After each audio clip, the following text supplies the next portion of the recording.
जय श्री राम। मानस चर्चा में आप सभी का अभिनंदन है। आज चर्चा का विषय है उदित उदय गिरि मंच पर रघुवर बाल पतंग। यह सीय स्वयंवर का दृश्य है। आइए हम इस कथामृत का रसपान करें। अपने सुजान शिष्यों प्रभु श्री राम और भैया लक्ष्मण के संग शिष्य मंडली के साथ स्वयंवर सभा में पधारे श्री विश्वामित्र जी। और गोस्वामी जी लिखते हैं, सीय स्वयंवर देखिय जाई, ईस काहि धौ देई बढ़ाई। श्री विश्वामित्र जी ने कहा, चलकर श्री सीता स्वयंवर का दर्शन करें। अद्भुत शब्द का प्रयोग है। पुष्प वाटिका प्रसंग के पहले श्री सीता स्वयंवर शब्द नहीं आया है। के पहले बहुत सी बातें आई हैं, जैसे धनुष यज्ञ सुनि रघुकुल नाथा, आए देखन चाप मख, जह मख हित भूमि बनाई, जह मख हित भूमि बनाई। स्वयंवर शब्द का प्रयोग गोस्वामी जी ने इसके पहले नहीं किया। तभी तो गोस्वामी जी को लगता है अनेक महिपाल इकट्ठे हैं, धनुष रखा है, जो वीर धनुर्भंग कर दे उसी के कंठ में कन्या जयमाला पहनाए। यह स्वयंवर नहीं है। स्वयंवर तो तब है जब वर और कन्या स्वयं एक दूसरे का वरण करें। स्वयंवर तब है जब वर और कन्या स्वयं एक दूसरे का वरण करें। यह धनुष यज्ञ तो हो सकता है, पर स्वयंवर नहीं। और जब पुष्प वाटिका में श्री जानकी जी ने श्री राम जी को देखा, श्री राम जी ने श्री किशोरी जी को देखा, तो दोनों ने एक दूसरे को अपने मन मंदिर में बसा लिया।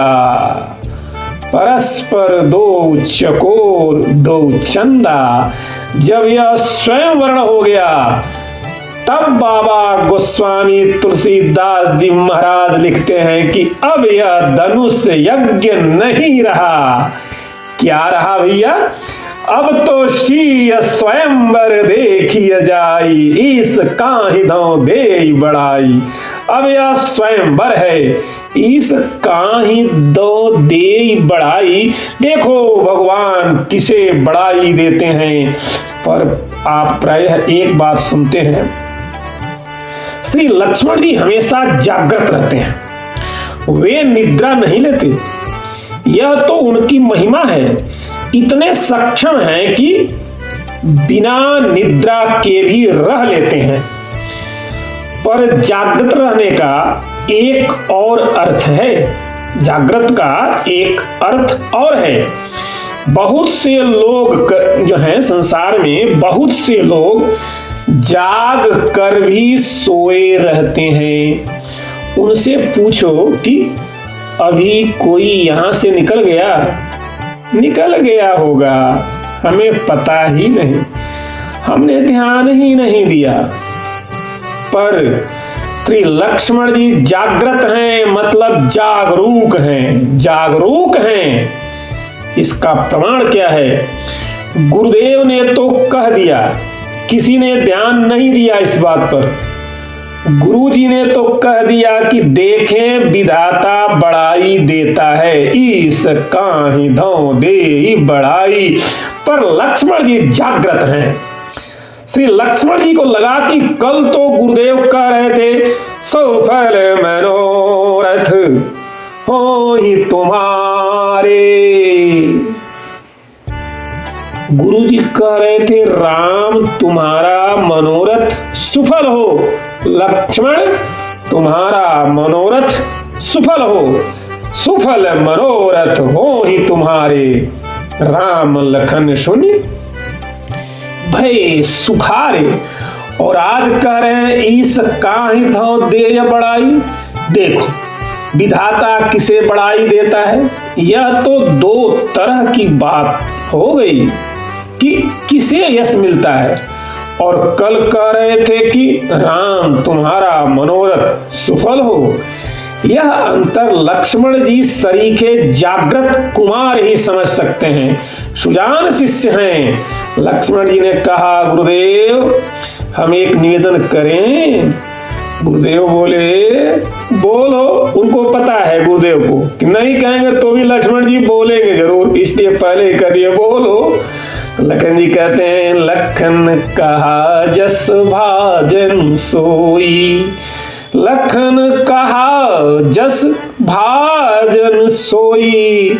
नाथ कृपा तव जा पर होई। आपकी कृपा जिस पर होगी यश तो उसी को मिलेगा, और वह तो मिल ही चुका है आपके संकल्प में। और जब लक्ष्मण जी ने यह बात कही तो हर से मुनि सब सुनी बरबानी। सबनी असीस दिन सोख मानी। हर से मुनि सब सुनी बरबानी। सबको आशीर्वाद मिलता है, गुरुदेव का तो मिला ही, मुनि मंडली का भी आशीर्वाद मिला। और तब श्री राम गुरुदेव के संग स्वयंवर सभा में पधारे। सब मंचन ते मंच इक सुंदर विशद विशाल।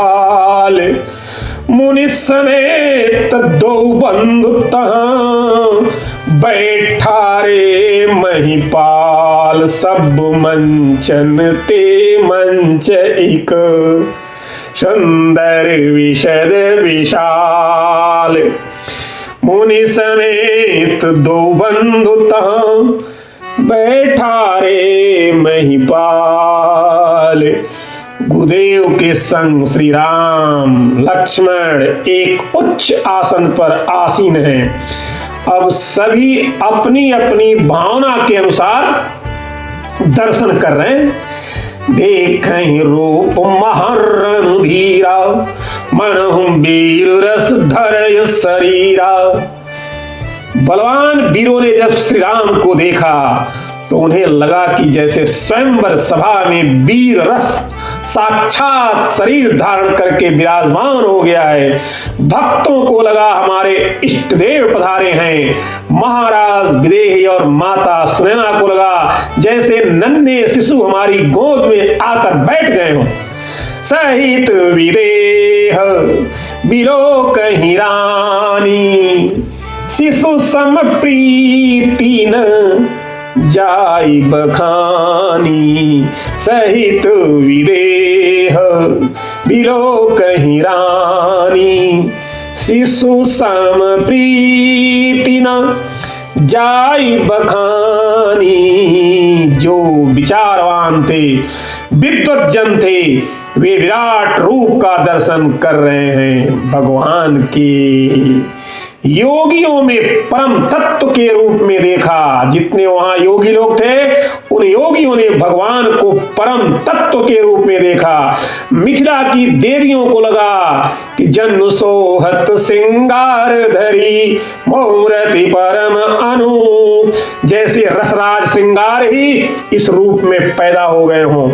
और राक्षसों, वहां राक्षस भी थे, और जो राक्षस थे राजाओं का छद्म वेश बनाकर आए थे। तीन महु प्रगट काल सम देखा।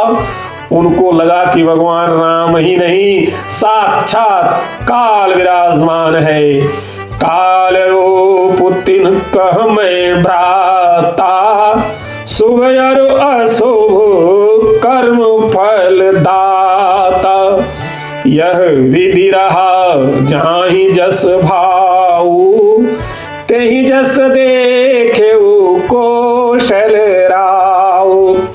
सबने अपने अपने ढंग से देखा, लेकिन जब बाबा गोस्वामी तुलसीदास जी महाराज से पूछा गया कि जानकी जी ने श्री राम जी को किस प्रकार से देखा, तो गोस्वामी जी महाराज लिखते हैं, राम ही चितव भाय जेहि सिया, राम ही चितव भाय जेहि सिया, सो स्नेह सुख नहीं कथनीया।